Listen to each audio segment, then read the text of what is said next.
એક રોડ બનાવવામાં 5 વર્ષ લાગે તો ઈ રોડ ઉપર અનેક ડાયવર્ઝન કાઢ્યા હોય. એ ડાયવર્ઝનના કારણે ટ્રાફિક જામ થાય, ગાડીઓની સ્પીડ ધીમી પડી જાય અને ધીમી સ્પીડના કારણે કરોડો રૂપિયાનું ડીઝલ બગડે. એક રોડ બનાવવાની તમે ટાઈમ લિમિટમાં રોડ નથી પૂરો કરી શકતા અને હાલી નીકળ્યા છો પેટ્રોલ ડીઝલ બચાવવા.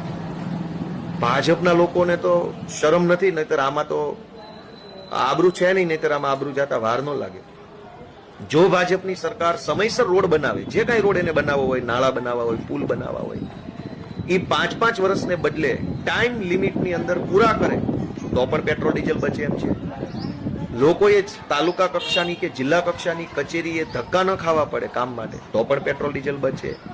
પેટ્રોલ ડીઝલ બચાવવાના હજારો રસ્તાઓ છે, પણ એ બધા જ રસ્તાઓ અપનાવવાના બદલે સ્ટન્ટનો રસ્તો ભાજપે પસંદ કર્યો. વડાપ્રધાન કે હું 2 ગાડી લઈને જઈશ, મુખ્યમંત્રી કે હું 1 ગાડી લઈને જઈશ. અલ્યા ભાઈ, 1 નહીં 152 ગાડી લઈને જાઓ, પણ રોજ જાગીને હજારો લોકોએ પોતાનું 2 વ્હીલ લઈને તાલુકે કે જિલ્લે જવું પડે છે. ધક્કા બંધ કરાવી દો ને. કોર્ટની મુદતો ભરવા જવું પડે છે, 2 વ્હીલરો 4 વ્હીલરો લઈને ટેમ્પામાં બેસીને, એ બંધ કરાવી દો ને.